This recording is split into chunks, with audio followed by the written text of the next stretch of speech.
I stood motionless at the graveside, wind slicing across my cheeks like razors. Damp earth clung to my boots as if mourning too. The pine casket descended inch by inch, swallowing the man who raised me, whose silence held more wisdom than 1,000 sermons. Raindrops spattered my overcoat. Nobody held an umbrella for me. I didn't expect one. My wife, Claire, didn't cry. She whispered condolences to my mother, dabbed her eyes theatrically, then stared at her phone during the prayer. I noticed. I always notice. Later that evening, we returned home. Our house felt like someone else's life, furnished in beige neutrality, walls echoing with the absence of conversation. I peeled off my funeral suit and poured bourbon into a chipped glass. The amber liquid shimmered beneath dim light. Claire's father, Wallace, had let himself in again. He sat in my reading chair like a king without a kingdom, scotch in hand, feet disrespectfully planted on my coffee table. "You're on the schedule tomorrow. Sunrise to midnight," he said without looking up. I blinked. "Are you serious?" "Grief doesn't build bridges. Work does," he replied, eyes like polished steel. Wallace owned the construction firm where I labored. Not by choice. He offered me the job after Claire and I got married, more like shoved it into my life. I had dreams once. Music. Teaching. Something softer. But Wallace didn't believe in soft. I didn't argue. Arguing with Wallace meant a week of condescension and Claire's cold shoulder. So I nodded. He smirked, the corner of his mouth curling like a hook. That night, Claire lay beside me in bed, scrolling endlessly. I reached for her. She turned away. "I'm tired," she mumbled. "You weren't too tired to post selfies at the wake." She didn't answer. When the alarm screamed at 4:30 a.m., I staggered into jeans, boots, hoodie. The morning air reeked of diesel and regret. My coworkers offered awkward nods, avoiding eye contact, unsure how to treat the guy with fresh grief tattooed on his face. Hours blurred into hammering, sawing, hauling, lifting. Sweat stung my eyes. No lunch. No breaks. Wallace watched everything, arms crossed, judging. At 8:47 p.m., I collapsed onto a stack of lumber behind the side office. That's when she walked in. Jessa. Wallace's secretary. 27. Auburn curls like autumn leaves. Voice like melted honey. She wore tailored blouses that did nothing to hide desire. But until that moment, I'd never truly looked at her. "Thought you could use this," she said, handing me a bottle of cold water. "Thanks." She sat beside me. Her perfume was sinful, something floral with danger hidden beneath it. "I'm sorry about your dad," she murmured, eyes soft, unguarded. "Thanks," I said again. It felt stupid, but I couldn't summon anything else. "He was the only reason you smiled in the office." I noticed. That stopped me. "You notice me?" She smiled, slow and deliberate. "Every day." My heart stumbled. My voice dropped. "Why?" "You're the only one who looks like he wants to be somewhere else." We sat in silence, moonlight spilling across her collarbones. My thoughts wandered places they shouldn't. I blamed exhaustion, grief, loneliness. But I didn't move. She leaned closer. Her thigh brushed mine. Electricity crackled between us. "Do you ever get tired of pretending?" she asked. I looked into her eyes, green, dangerous, inviting. "Every minute." Then she kissed me. It was not soft. It was not sweet. It was a collision, desperate, devouring, real. Her hand gripped my neck. I pulled her into my lap. Logic dissolved. Morality evaporated. All that remained was heat. We broke apart, breathless. "I shouldn't have," she whispered. "I shouldn't have let you," I replied, though I made no effort to move. She stood. Smoothed her skirt. Her lips glistened. "I'm leaving early tomorrow. Wallace is heading to a vendor conference. Come by the office after lunch. Just say you forgot your paperwork." I nodded, mind reeling. "Good night, handsome." She walked away. I watched every step. Sunlight didn't greet me, it stabbed. My muscles throbbed from overexertion, and the ache behind my eyes screamed from dreams I couldn't unsee. Jessa's kiss haunted every breath. Her scent still lingered on my shirt collar, phantom fingers tracing guilt across my throat. Claire sat across the table, crunching dry cereal. Her eyes fixed on her tablet, tapping through makeup tutorials, never looking up. I watched her chew without emotion. She'd stopped speaking in full sentences weeks ago. Just grunts, nods, cold, efficient silence. "You okay?" I asked, voice hoarse. She blinked slowly, as if realizing I still existed. "You'll be late." "Right." That was her answer. At the sight, Wallace's truck was gone.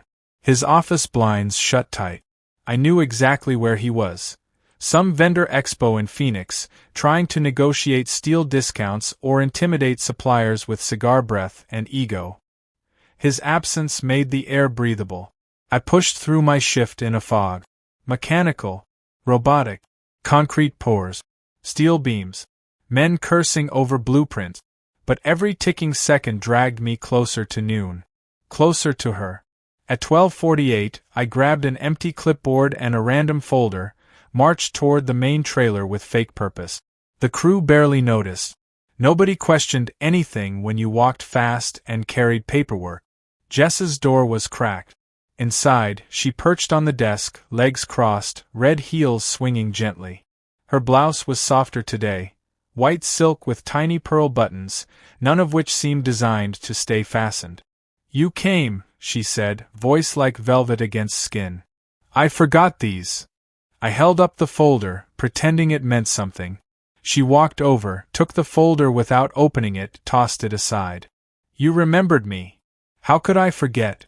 She leaned in again, closer this time. No hesitation. Her lips brushed my jawline, then my throat. Every nerve lit up.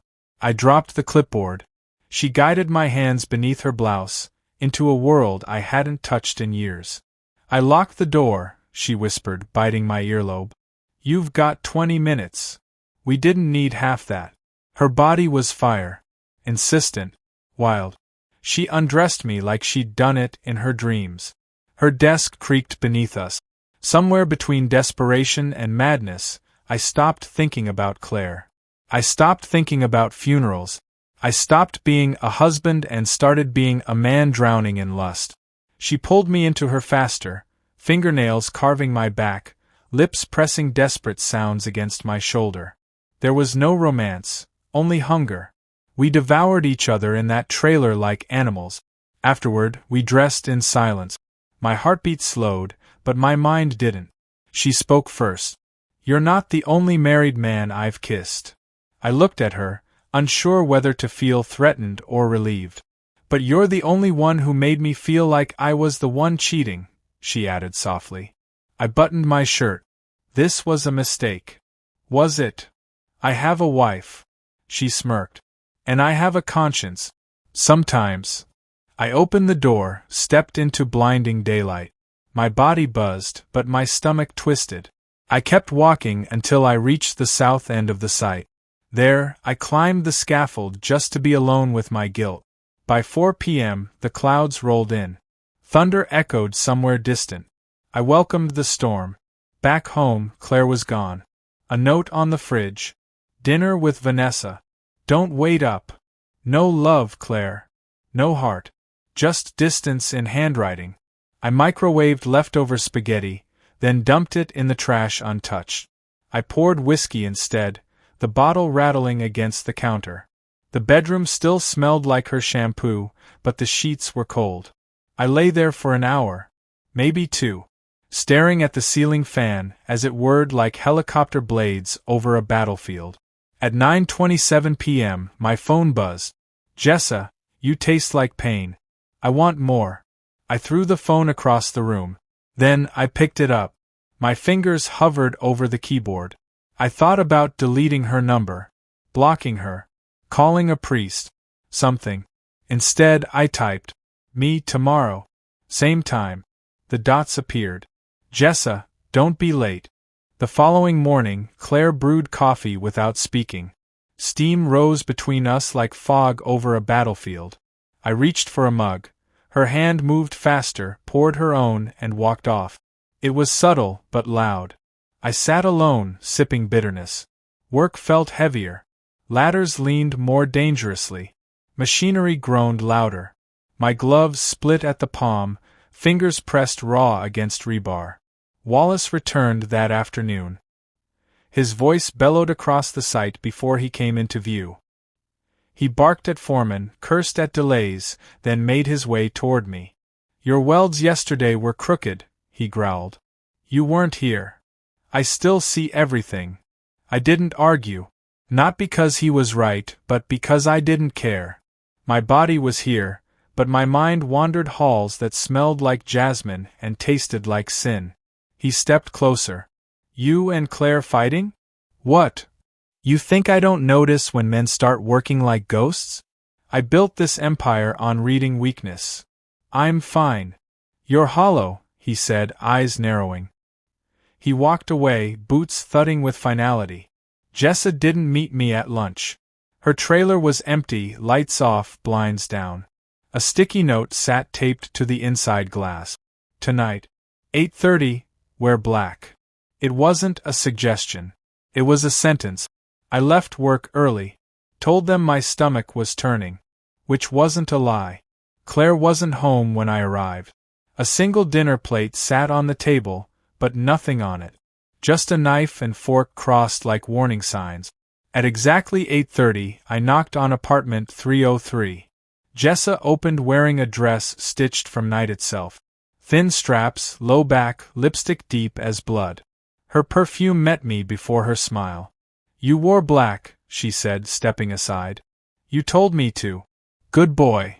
She kissed me without hello. Inside, candles burned lower than last time. Music pulsed beneath the silence, slower now, almost sinister. She handed me a wine glass. I took it like a confession. "Hungry?" she asked. "Always." She laughed. "Not like that." Dinner was already prepared: filet, asparagus, mashed potatoes whipped into something gourmet. She'd cooked. For me. The last time someone cooked for me and meant it, I was 16 and still believed in happy endings. We ate with forks grazing, knees touching beneath the table. Her foot slid up my shin halfway through. I dropped my glass. It didn't shatter, just rolled away like it understood the mood. Afterward, she led me into the bedroom. Slower. Dimmer. We didn't tear clothes, we peeled them like fruit. Every kiss mapped me out. Every breath tattooed meaning onto skin. But in the haze, guilt crawled through the cracks. "You don't even know me," I whispered into her neck. "I don't need to," she said. "I know what you need." She was right.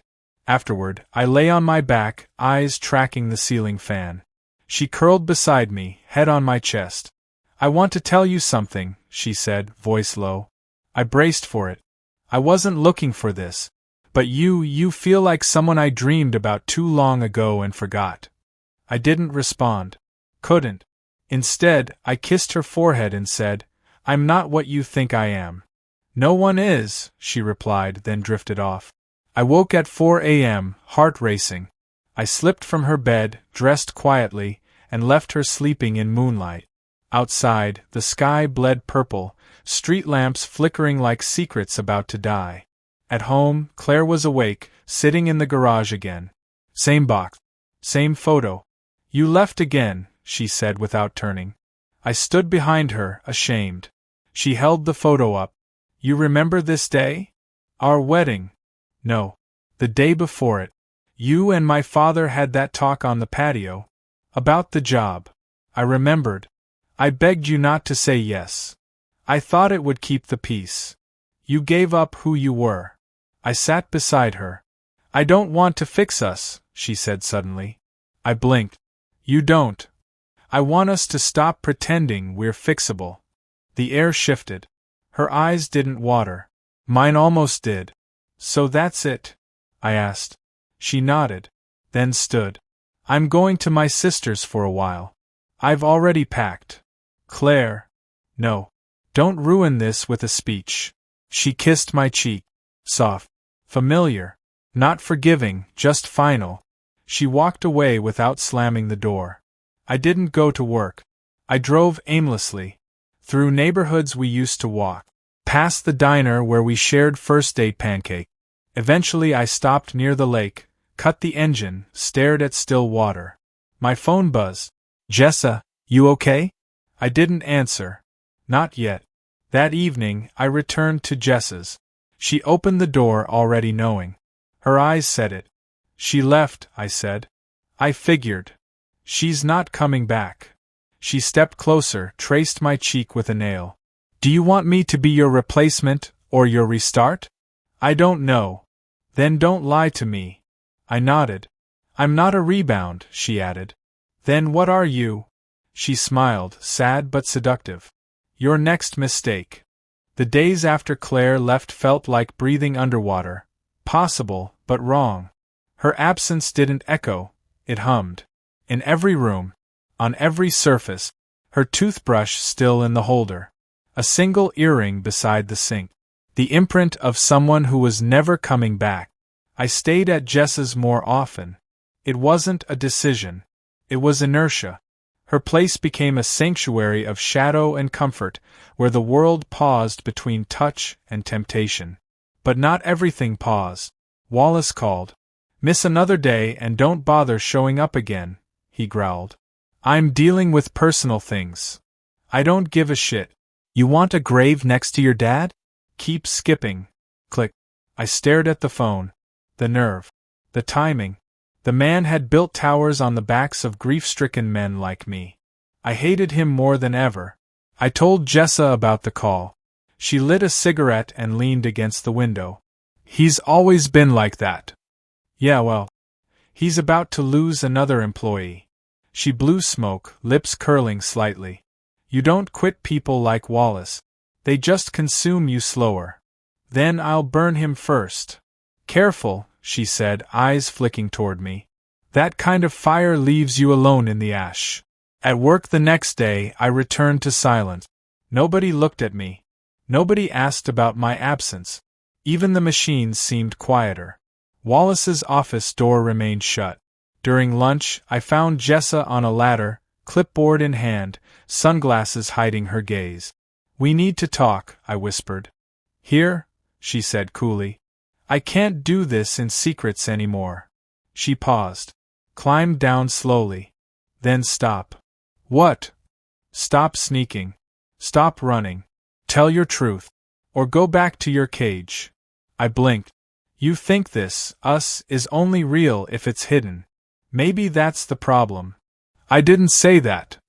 "You didn't have to." She walked away. That night, I didn't go to her apartment. I went home. The house creaked like it missed being lived in. I sat on the floor of our bedroom. Claire's side of the closet hung open, half empty. The absence pressed down on me until I curled against the wall and let everything out. Tears. Gasp. Guilt. Rage. I screamed. Into pillows. Into the air. Into the floorboards. And then I laughed. A madman's laugh. Dry. Bitter. But cleansing. Because I wasn't mourning Claire anymore. I was mourning the version of myself I let her father mold. The next morning, I walked into Wallace's office without knocking. He looked up from a pile of spreadsheets, annoyed. "You got a death wish, son?" "No. Just clarity." He stared. "I quit," I said. He smirked. "You'll be back. They always come back. The world needs men like me more than it needs dreamers like you." "No," I said calmly. "The world's just used to men like you." He stood, slowly. "You're a soft coward, just like your old man." I stepped forward. My knuckles tightened, blood pumping thunder. But I didn't swing. "I'm not like him," I said. "He died working for men like you. I'm walking away." I turned before he could respond. Let him rot in his fortress of contracts and concrete. Jessa met me at the park bench behind the rec center, the one where we'd once had coffee before I knew her lipstick color by heart. "I quit," I told her. She didn't smile. She nodded. "And Claire?" she asked. "Gone. For good." "Are we next?" "I don't know." "Then don't come in my bed like you belong if you're not sure." I don't want to use you. Then don't. I might love you. She stiffened. That's worse. Why? Because if you love me but still grieve her, you'll turn me into her shadow. I've lived as other women's shadows before. I don't want shadows. I want light. Then look in the mirror first. I didn't see her for 3 days after that. I cleaned the house, sold the couch, donated half the clothes Claire left behind, got a haircut, went to therapy. Therapy. Sat across from a tired man in a cable-knit sweater who asked more questions than I had answers for. I told him about my dad's funeral, the shift the next day, the silent dinners, the wrong kisses, the 2 right ones.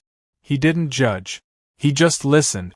At the end, he said, "You haven't cheated on Claire." I stared. "What do you mean?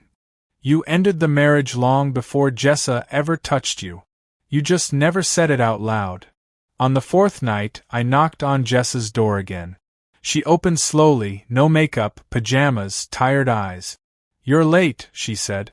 "I had to say something first." "Say it." "I love you." She didn't move. "I don't know what that means yet. I don't know if I deserve to love again. But I know I want to try." She exhaled, deep, long, then stepped back, and let me in. Jessa's apartment felt smaller that night. Maybe because we'd stopped pretending it was just about sex. Maybe because love, real or not, has a way of making rooms feel too intimate for lies. She poured me water, not wine. No candles. No lingerie. Just 2 people finally stripped of their disguises. "You said you love me," she said, sitting cross-legged on the couch. "But do you know why?" "I think so." "Then tell me." I took a breath. "You were the first person who saw I was drowning, and didn't just watch." She stared at me. "That's not love. That's rescue." I nodded. Maybe I started there. But I stayed because I wanted more than escape. I wanted you. Her eyes softened. Good answer. Dangerous, but honest. We spent that night in silence, not because there was nothing to say, but because every glance between us felt louder than language. When we did touch, it was careful, measured, reverent. This wasn't cheating. This wasn't fleeing. This was rebuilding from burnt ruins. The next morning, Claire's name lit up my phone. I stared at the screen like it was a grenade. Jessa saw it. Didn't flinch. "Answer," she said. I did. Claire's voice was distant. Colder, but oddly calm. "I want to meet," she said. "Why?" "Closure." I agreed. We chose neutral ground. A bench outside the courthouse, where we'd once argued about whether marriage licenses should expire like driver's permit. When she arrived, she wore a beige coat, hair pinned back, eyes hiding pain like a woman who'd read every self-help book but still couldn't sleep. "I'm not here to win you back," she began. "I didn't think you were. But I need to say something." I waited. "My father's dying," she said. I blinked. "He collapsed yesterday. Pancreatic cancer. Stage 4. It didn't feel real. The man who ruined me, ruined us, is now rotting from the inside. I'm sorry." "I'm not." She exhaled hard. "And yet." I still cried. "Because even poison roots are still roots," I said. She nodded. "I need to tell you something too," I said. "I already know. About her. Jessa." Her voice didn't crack. "I don't hate you for it," she added. "I just wish we'd both admitted things sooner." We sat in silence, old lovers dissecting shared ruins. "I'm not angry anymore," she said. "But I think we were always a fire waiting to burn out. Maybe." She stood. "Take care of her. Or don't. Just don't lie to her the way we lied to each other." Jessa listened quietly when I told her. "About Wallace. The cancer. The meeting. He deserves it," she muttered. "Maybe. But I don't feel anything. That's the poison working. I think I'm finally free of him." She smiled. "Then maybe you're ready." "For what?" "To live like you mean it." A week passed. I got a new job at a small contractor's office. Less pay. Better hours. Actual dignity. My therapist asked me to write letters. To Claire, my father, Wallace, even Jessa. Letters I'd never send. Just to say what never got said. So I wrote. To Claire. You were the first woman who ever made me feel chosen. But somewhere along the way I stopped choosing myself. We became a performance. And neither of us wanted an audience. I hope you find peace, even if it's far from me. M. To Dad.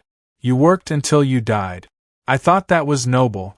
But now I see, it was martyrdom without meaning. I wish we'd talked more. I wish I'd asked you what scared you. Maybe then I wouldn't be carrying your silence like a curse. Your son. To Wallace. You taught me to fear power, to obey success. You disguised abuse as mentorship. But I'm not yours anymore. And when you die, the only thing that will grieve you is the empire you built, empty buildings and angry ghosts. Not your son-in-law. To Jessa. You were the unexpected door I walked through. I thought I was escaping. But now I see, I was arriving. I don't know if this is forever. But I do know, if I ever learn to love right, it started with you. M. I burned the letters. Watched them turn to ash on the apartment balcony. Jessa stood beside me, holding 2 cups of coffee. No more hiding, she asked. No more hiding. Then let's try something dangerous. Like what? Being happy. But happiness isn't tidy. It's not guaranteed. Some days we fought, over dishes, schedules, past ghosts. Some nights, I'd wake up expecting Claire beside me. Sometimes, Jessa would cry over a song and never explain why. And yet, we kept showing up. That was new. That was love. 2 months later, I got a call. Wallace had passed. Liver failure. Quiet. No funeral. Claire texted me after. He left everything to charity. Except one thing. Your name's on the deed to the lake cabin. The same cabin where he offered me that first job. Where I made the mistake of thinking survival meant silence. I called her. Why me? I asked. She hesitated. Because he hated you the most. And feared you the most.